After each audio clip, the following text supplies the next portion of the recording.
A week ago today, the Supreme Court banned colleges and universities from using race-based admissions on student applications nationwide, turning the goal of diversity in higher education upside down and leaving a whole lot of questions about what the landscape of college looks like in this country going forward. Absolutely. So prior to the ruling, 9 states had bans in place. California ended the affirmative action practices in 1996 after getting rid of affirmative action. That year, enrollment among Black and Latino students at UCLA and UC Berkeley fell by 40%, according to a 2020 study. And two of the most prestigious universities in that state.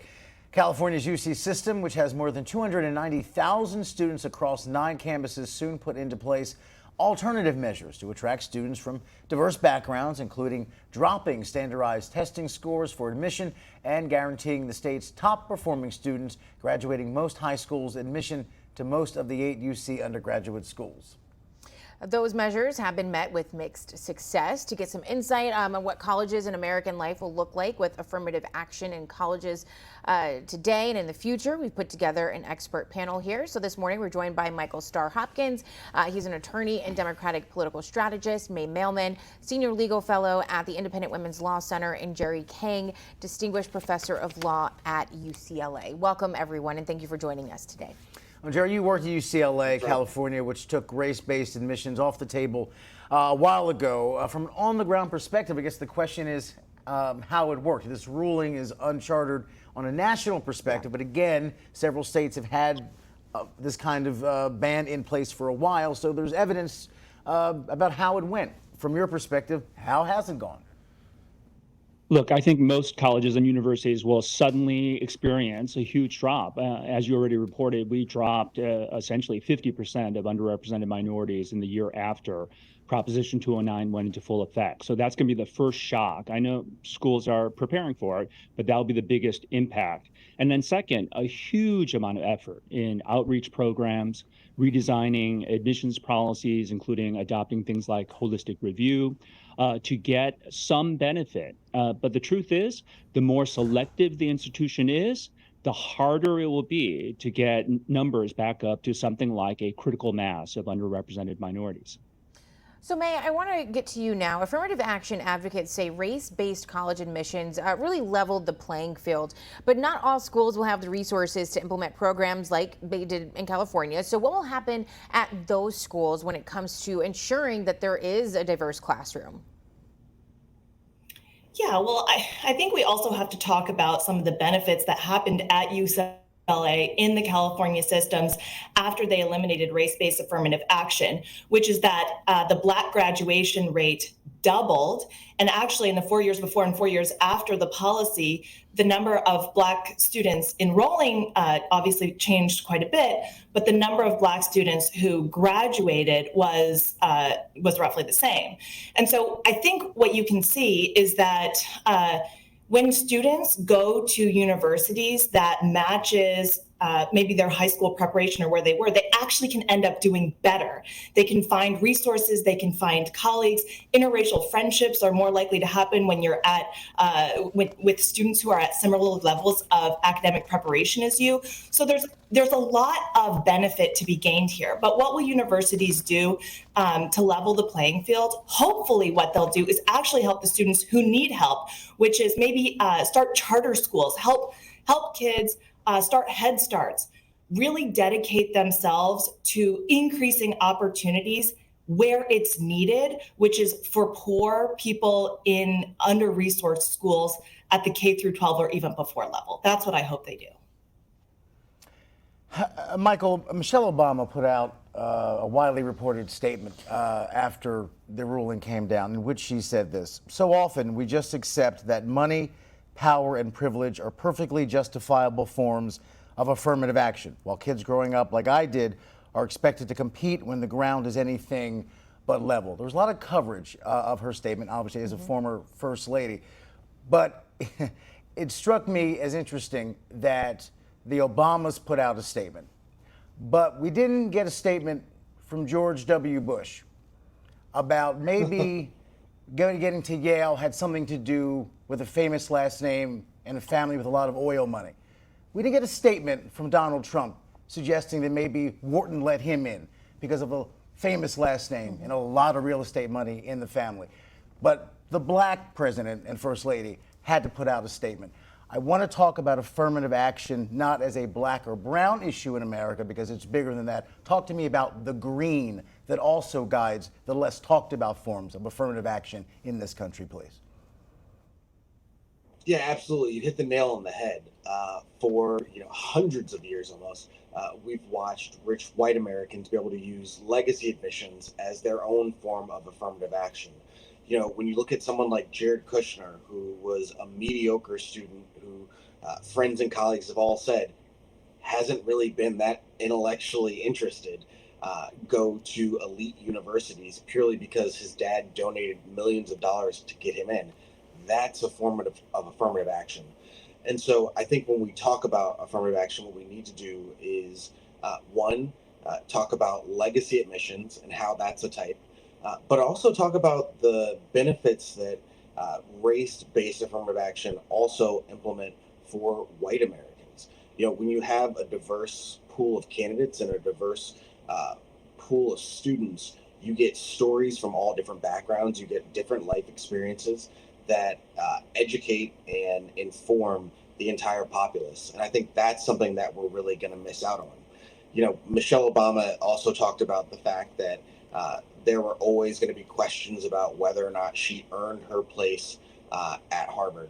Well, look, whether or not there's affirmative action, there's always going to be questions about whether African Americans deserved and earned their place in academic institutions. And so I think we need to negate the idea that there's some sort of asterisk because of affirmative action, and really acknowledge that we have a historical and societal deficit that we need to address.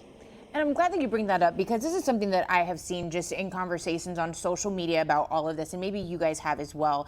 There seems to be people that are drawing the connection between someone that gets into a school because of affirmative action and that they are not qualified to be there, and that is not the case. Michael, what does that stem from?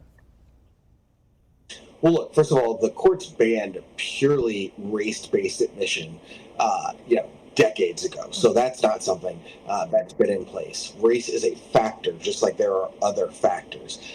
But as we've kind of corrupted the conversation, I think that there's been this misnomer that there are African Americans getting into universities that they're not qualified to get into. Mm-hmm. And that's just absolutely not true. Students have to be qualified. They have to meet the thresholds. But what it does is just like someone who is rich is able to have their parents donate, it looks at the fact that students who have come from underrepresented neighborhoods, under financed neighborhoods, they've risen above that, and it gives them kind of an extra push in terms of their application, which I firmly believe is something that will strengthen the institution and strengthen the experience of the students who go there. And Jerry, let me ask this a practical question. We all are familiar now with the ruling, and colleges will now struggle with how they're going to make this work. But at the end of the day, there's not going to be a police officer in the admissions office. So when that group gets together, that panel, that office, and they're making decisions, they're going to read the essay and see the reference, as even Chief Justice Roberts alluded to in the opinion. They're going to see the name, and yes, we all make certain ethnic assumptions based on a person's name. So we know the ruling, but the on-the-ground reality is that schools that are still committed to diversity are going to find a way to make it happen. And if nothing else, college is a business. They make a lot of money. And I can't imagine any college from a purely business model will ever send out a college brochure with 7 white guys named Todd on the front and expect that business model to do well. Talk about the on-the-ground realities from the process and the business of college. So you ask a good, hard question. In my experience, admissions officers as well as university administrators are actually obeying the law, in part because they have to, in part because they have ethical commitments to do so.